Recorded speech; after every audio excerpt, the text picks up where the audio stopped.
My name is Sophia, and welcome to The Show Must Go On.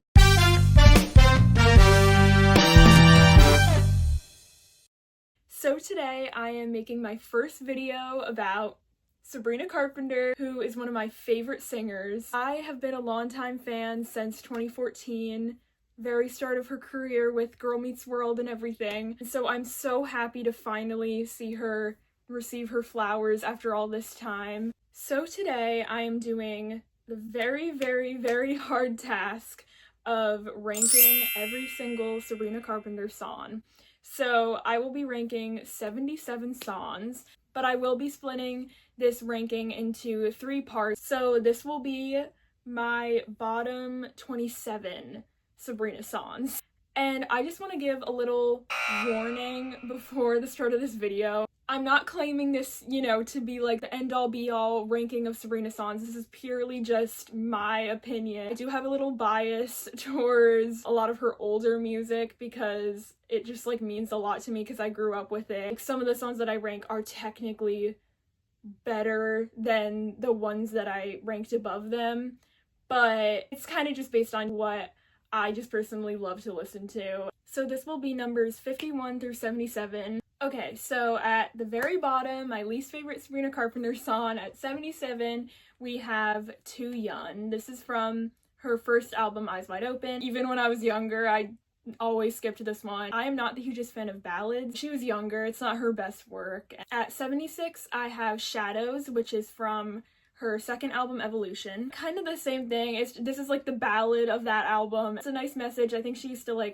kind of dedicate this song to her fans, which is really sweet, but I just find the song once again to be kind of boring. At 75, I have Seamless, which is from her first album, Eyes Wide Open. I don't know, this song, it's kind of cute. She actually wrote this song about Rowan Blanchard from Girl Meets World. Not her best work, it's a little childish. At 74, I have Two Young Hearts, which is from her first album.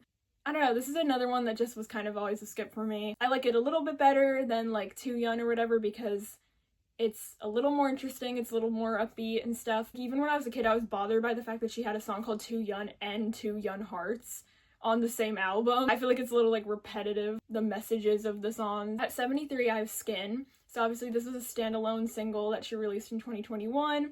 A lot of people know this song because this was her infamous response song to all the hate that she got from the whole driver's license, Olivia Rodrigo, Joshua Bassett situation. This song I've never liked. I've always thought it was one of her weakest songs. After the driver's license situation, us Sabrina fans were fighting for our lives trying to defend her, and this song didn't really help her case. At 72, I have Slim Pickens from Short and Sweet. I'm so scared saying that. I can already feel the hatred coming in the comments. I am just not the biggest fan of country music. It is a funny song, but for some reason just something about the song just slightly bothers me. I don't know what it is. At 71, I have Lie to Girls from Short and Sweet, so once again, I know I'm gonna get dragged for this too, but I don't know. I don't care for this song. I don't really understand why some of the deluxe songs didn't get on the standard version of the album, but this did. In my opinion, this is just a very mid song. I don't think there's anything that special about it. I feel like she's also done other songs that are kind of about this same topic, but much better than this song. At 70, I don't even want to say it. I'm literally gonna get so dragged for this. I have Busy Woman from Short and Sweet. I don't know, just once again, it does have a little bit of a more country feel, which is just not my favorite once again. I mean, I still like this song. I still can listen to it. It's a fun little time. It's the same thing as Slim Pickens. I don't know what it is. There's just something about this song that kind of bothers me. At 69, I have Right Now, which is from Eyes Wide Open. So I know this is gonna be so unpopular that I literally put this above all these Short and Sweet songs. I literally know that this song isn't that good. I know that. It's kind of nostalgic for me. I really like the message of it because the whole message is about being present in the moment, and that's something I really struggle with. So sometimes I like to listen to this song as a little mental health reminder. It just makes me happy, okay? Don't come for me. At 68, I have Diamonds Are Forever from her third album, Singular Act 1. So Singular Act 1 has entered the chat. So I am a Singular Act 1 stan.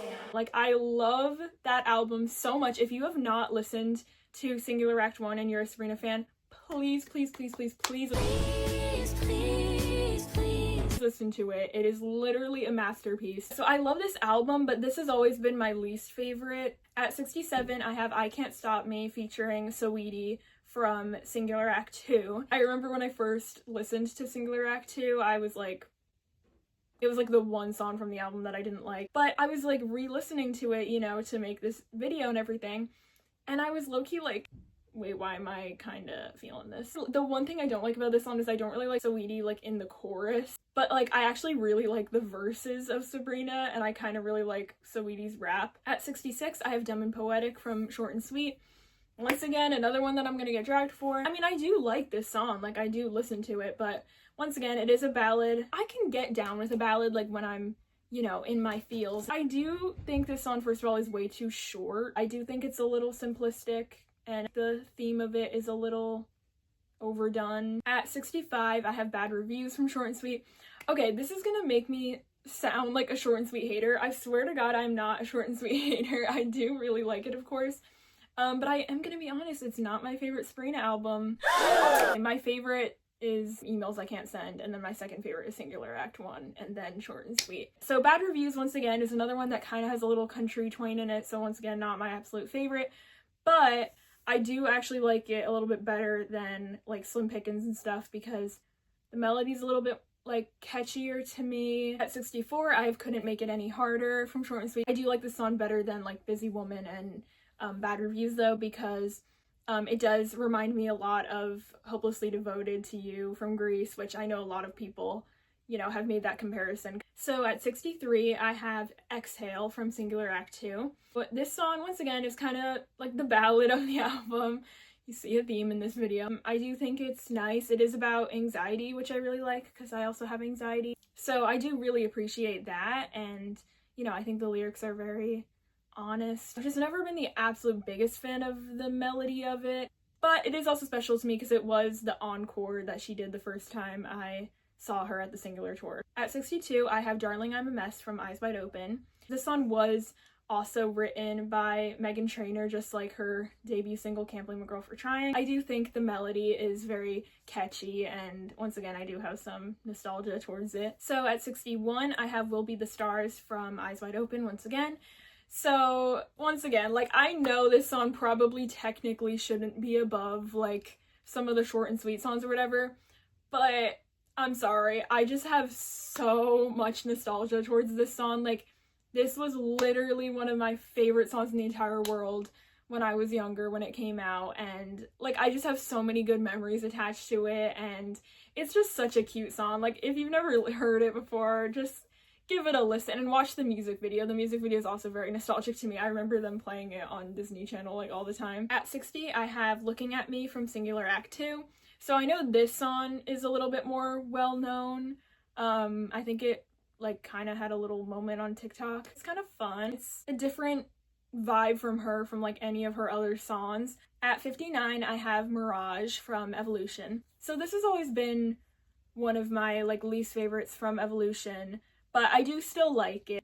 I do think it's a very interesting concept. Like, the theme of the song I think is really good. It kind of, you know, talks about like fame and people being superficial like in Hollywood and everything, and I just always found that very interesting because, you know, she was only 17 I think when she put this song out, and so I feel like that was just very like profound for her to like talk about at 17, and I can't imagine like going through that at such a young age and everything. So I do think like the story behind it is really cool, but the melody of it has never been like one of my absolute favorites of hers, and I think the worst part of this song is the production. The production is like not super great. At 58, I have Take You Back from Singular Act 2. I do really like the concept of this song because I think it's very clever. If you've never heard some of Sabrina's older discography, she's always had the very like tongue-in-cheek kind of like funny personality in her songs, and this is like one of her older songs that I feel like shows that. It's just a very funny song. Like, she kind of